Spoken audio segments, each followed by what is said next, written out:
안녕하세요. 차우철입니다. 네, 이번 두 번째 차시는 중고 신입의 전략적인 자소서와 면접 대비 중에서 첫 번째 시간에는 자소서를 썼고 두 번째는 면접 대비를 하기 위해서 가장 중요한 요소들을 짧게 소개를 하는 시간을 가지도록 하겠습니다.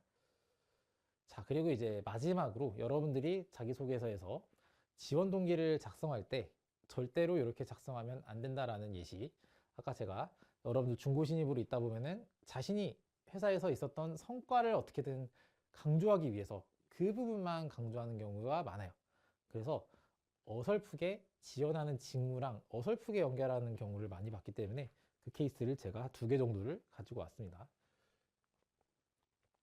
다 똑같아요. 업무를 토대로 성과만 강조하는 경우가 여러분들이 가장 많이 하는 실수고, 그렇기 때문에 가장 중요한 거는 어떻게 이 지원하는 직무에 기여를 할 건가. 이 밑에 것도 반도체 업계를 경험을 했을 때 자동차 차체 생산 기술 쪽에 만약에 지원하신다 하면은 어떻게 기여를 할 수가 있겠는가를 작성을 해야 되는데, 하나씩 보도록 하겠습니다. 이거는 안 좋은 케이스예요. 안 좋은 케이스. 하면 안 된다는 얘기입니다. 자, 보세요. 파이로트 개발 직무. 자, 현대차에서 지원하는 직무를 찾았어요. 그래서 자신이 이해하고 있는 내용을 씁니다.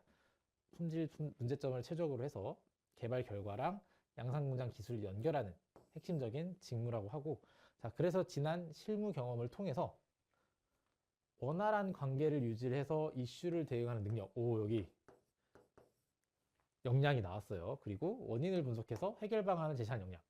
오, 뭐 했는지 모르겠는데 두 번째 내용이 나옵니다. 그래서 과거에 이제 경험이 나와요. 이런 업무를 담당하면서 품질 불량을 해결하면서 쌓아온 실무 경력을 활용해서 현대자동차 요 직무에 신차의 미래를 개발하고자 선택하게 되었습니다. 자, 갑자기 두루뭉술해지죠. 품질 불량을 해결하면서 쌓아온 실무 경험. 면접관들이 궁금한 거는 이 업무를 하기 위해서 무슨 일을 했는지, 지원자가 무슨 일을 경험했고 어떻게 구체적으로 문제를 해결했는지가 궁금한 거예요.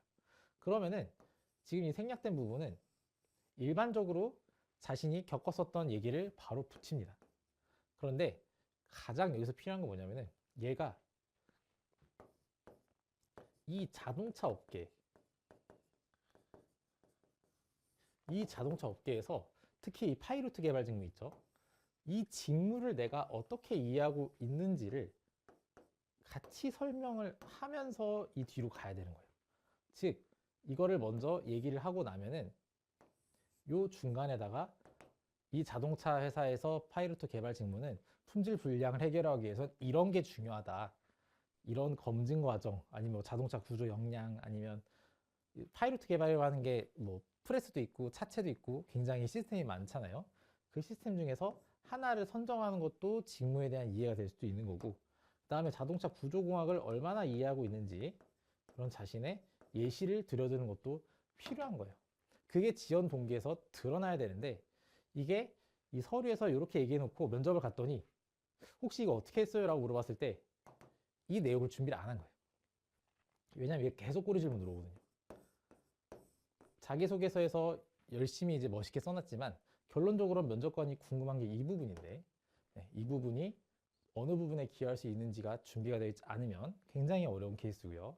자, 그 다음 역시 여기도 마찬가지예요. 자, 그나마 이 친구는 자신이 경험했었던 내용을 구체적으로 썼습니다. 장비 셧다운 시간을 최소화해서 설비 가동률을 높였다. 오. 자, 여기 보시면 매우 명확하게 되어 있죠. 그래서 원인 불분명을 파악하기 위해서 2주 정도의 소요 시간이 걸렸어요. 그거를 어떤 프로그램을 활용을 해서 디펙 원인을 발견해 가지고 시간을 줄여서 완료했었던 아주 근사하고 좋은 소지입니다. 자, 원인을 파악하기 위해서 다양한 방법을 시도했던 경험으로 갑자기 생산기술 차체 직무에 기여할 수 있습니다. 여러분들 가장 많이 쓰는 방법이 이겁니다. 자신이 성과를 냈었던 경험을 열심히 써놓고 갑자기 이 회사의 직무에 기여할 수 있다고 써 있어요. 자, 그러면 당연히 이렇게 자소서에 써놓으면 당연히 없잖아요. 어떻게 할 건지가 안 써있기 때문에 똑같이 물어봅니다. 왜 이 경험이, 이 시간을 줄이려고 원인을 발견하려고 노력했었던 이 경험이 왜 우리 차체 기술 직무에 기여가 될 거냐라고 반드시 물어보게 되어 있어요. 이게 자기소개서 내용을 기반으로 해서 여러분들이 면접 질문을 뽑아내는 방식이에요.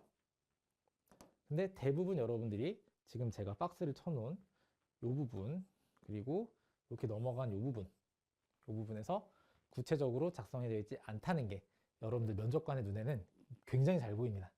그래서 지금 봤을 때는 굉장히 논리적으로 여러분들이 설명한 것 같지만 핵심적으로 전달하고자 하는 메시지가 없어요. 그래서 중고신입 분들한테는 이렇게 핵심적인 내용을 전달하기 위해서 면접 때도 중요하긴 하겠지만 자소서에서 작성할 때부터 면접관들한테 눈에 나지 않게끔 그렇게 자기소개서까지도 신경을 써서 면접에 올 때까지도 연결하는 것이 가장 중요합니다. 그래서 마지막으로 강조하고 싶은 거는 자기소개서에서 이렇게 여러분들이 쓰더라도 명확하게 써놓지 않으면 면접 때 반드시 공격을 받습니다. 즉 서류에서 여러분들이 합격을 했다라고 할지라도 여러분들이 서류를 잘 써서 붙은 게 아니라 여러분들이 중고신입이라서 붙었을 가능성이 있는 거예요. 그 말은 뭐냐? 회사에서 업무를 바로 할 수 있는 기대감이 있고 그와 관련된 실무 경험이 있고 결과를 냈다고 썼잖아요. 그렇기 때문에 여러분들을 검증하고 싶어서 면접에 부른 걸 수도 있습니다. 그런 경우가 많아서 반대로 중고신입이 서류 합격률은 높아도 1차 면접 합격률이 낮은 경우도 많아요. 그래서 중고신입이 가지고 있는 장점과 단점이 매우 명확하기 때문에 여러분들은 자기소개서 쓸 때부터 면접에서 나올 수 있는 질문은 정해져 있습니다. 그 질문을 방어할 수 있도록 자기소개서에서부터 탄탄하게 방어하고 탄탄하게 썼다고 할지라도 아까와 같이 또 물어봐요. 또 물어봤을 때 더욱더 꼬리 질문이 나왔을 때 더 논리적으로 방어할 수 있는 그런 대본을 만드는 게 가장 중요합니다.